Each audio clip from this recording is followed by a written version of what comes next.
I'm a little behind schedule today, but it's around 6:20 in the morning. It's a Tuesday morning. I'm walking to the Bridgeport train station, headed to New Haven.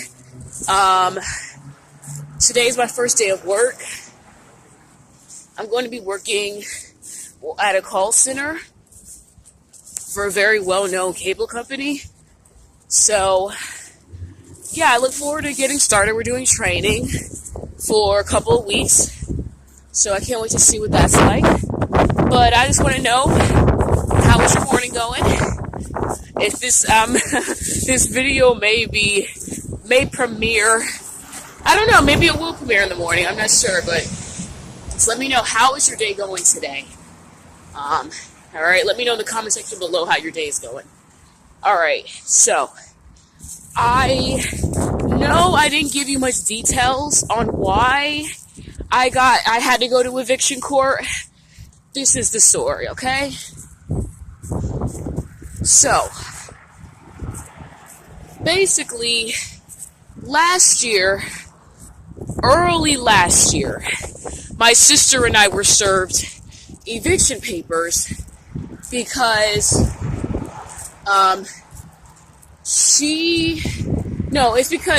I basically I quit my job, like both of my jobs, within a short period of time. One job I quit because it was causing me to have panic attacks. The other one I quit because I was just sick of doing it.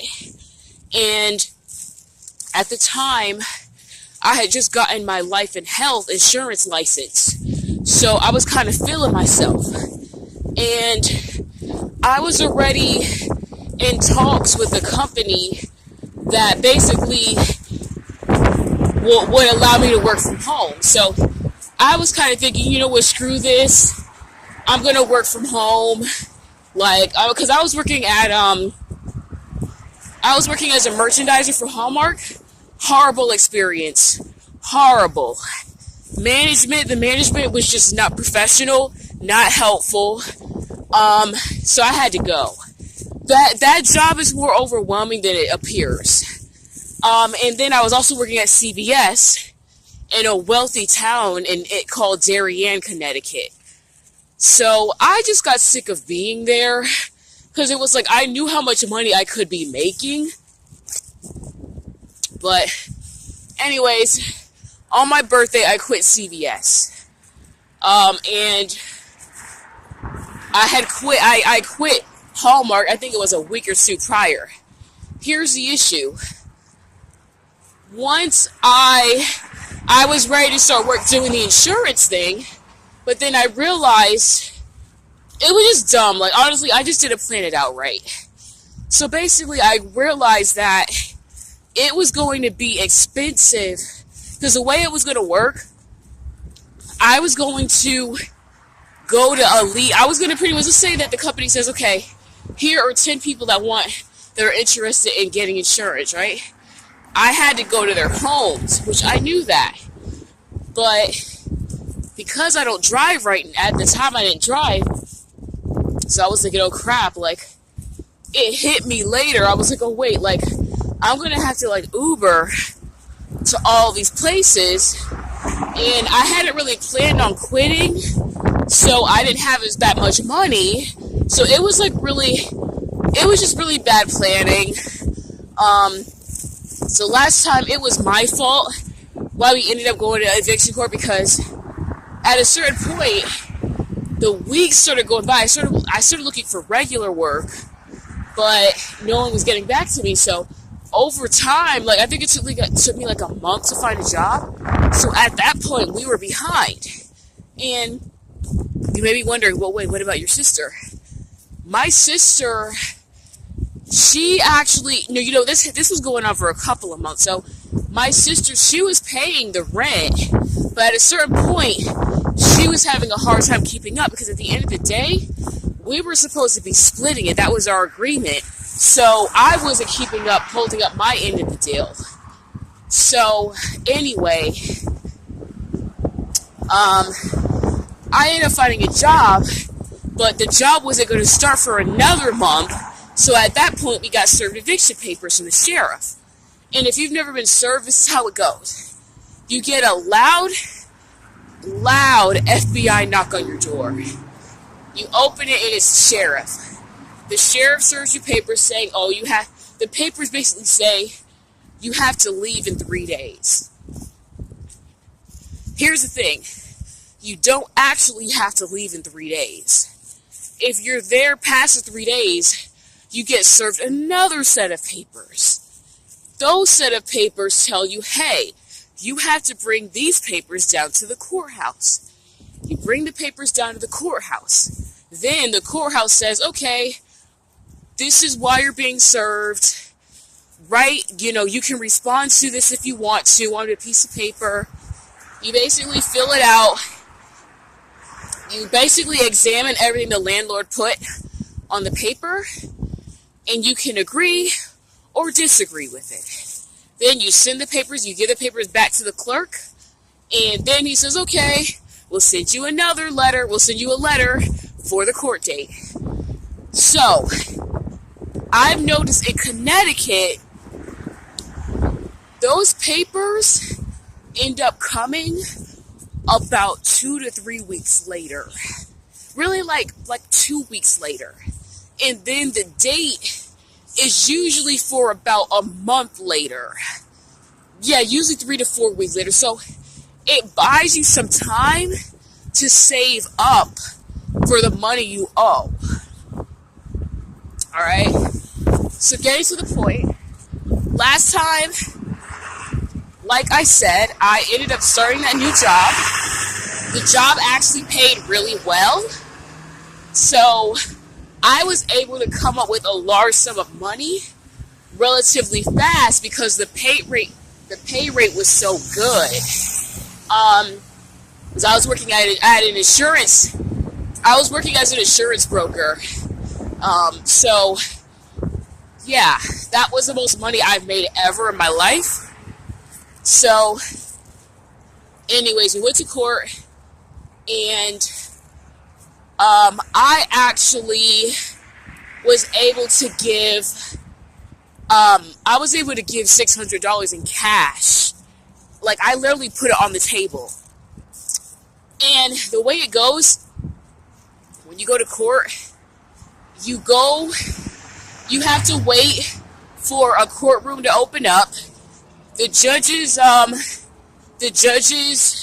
assistant will say people's names. Once you hear your name, you have to make it known that you're present. And then they say, okay, go to the mediation room. So we went to the mediation room with his attorney last year. His attorney is so nice. Like, I didn't know what to expect. But she was so nice, okay? Getting to the point, we ended up coming up with an agreement with our landlord. We made a payment plan, and then we actually caught up with everything, okay? Here's the thing. A year later, same thing happens. We end up falling behind on payments. But this time, we only owed like a month and a half. But I guess he didn't want to wait around. And plus, he has a co-landlord now. It's this real estate agent that she's actually the real estate agent that was the one that showed us the apartment in the first place. I don't know what the relationship is. I don't know if he's sleeping with her or anything, but she's always doing extra work that regular real estate agents don't do. So my sister and I found out from another tenant that real estate agent is one of the landlords now. So I think that's why so many people in our apartment were getting served and so quickly, because that lady, she's mean. Like, she's really sneaky, and honestly, she doesn't like me and my sister, and we don't like her either, so it's kind of like mutual. So this time around, she was the one in court with the attorney. And let me explain. You're probably wondering, oh, why were you in court this time? This time we were in court, not to be funny, but it's because my sister fell on hard times. She used to drive for Uber. However, her car broke down, so she wasn't able to drive anymore. She drove for Uber for 2 years.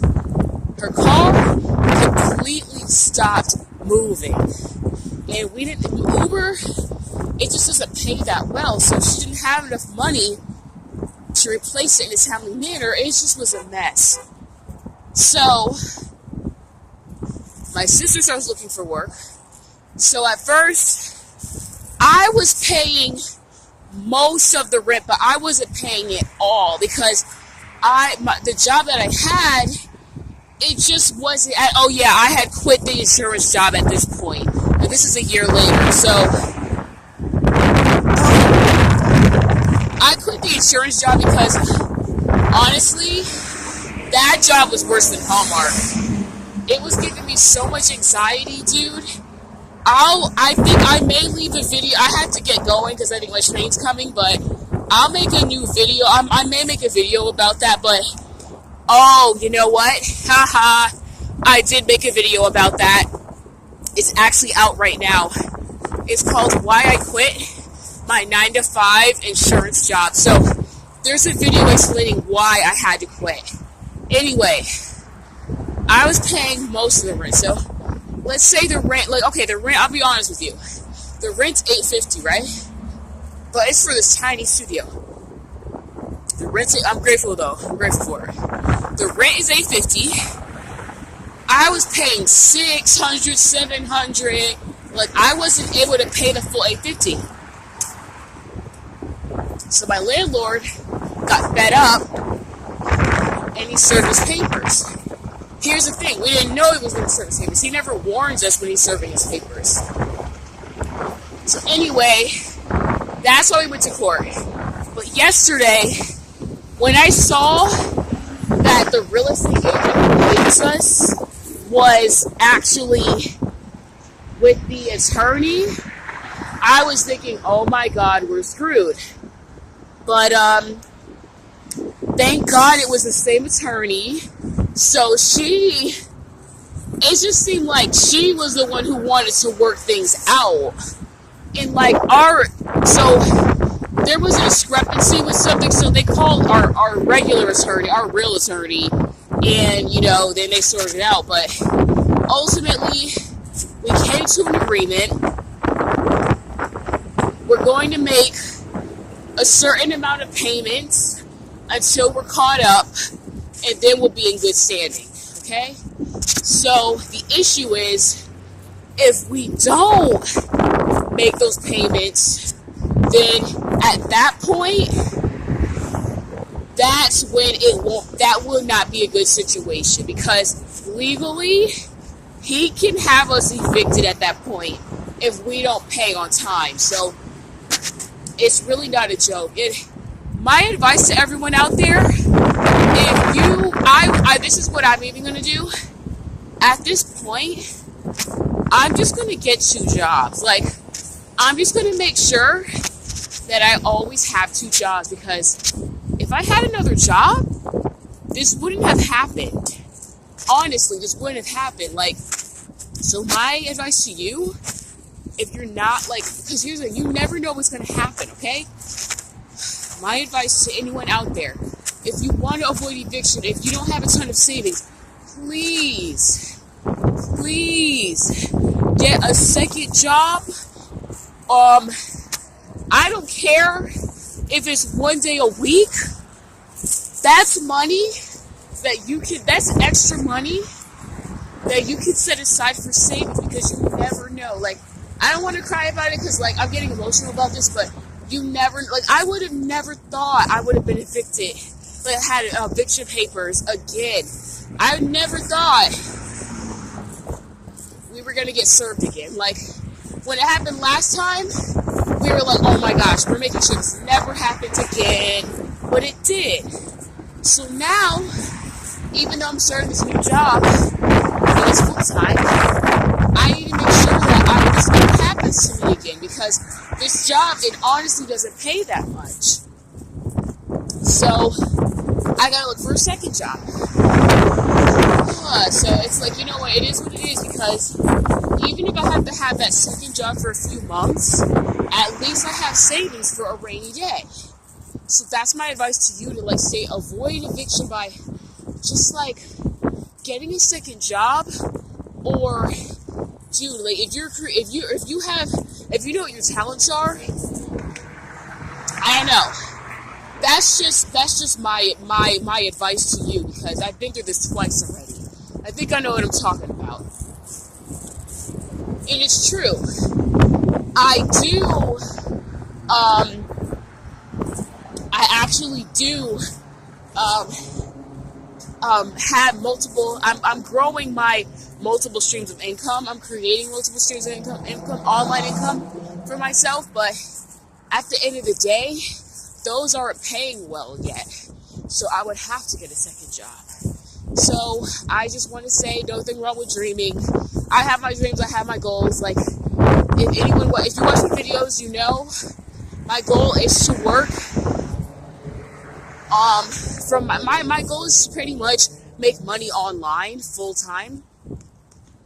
But at the end of the day, I have to survive right now. And even if I have to dedicate one day a week, I'm going to make sure I dedicate one day a week to making sure that my goal of having online income comes true.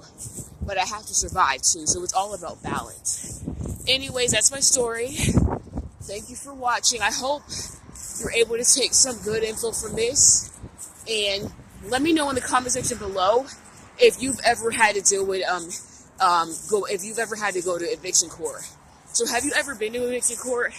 Have you ever been served eviction papers? Let me know in the comment section below. All right, y'all have a great day, okay? Bye.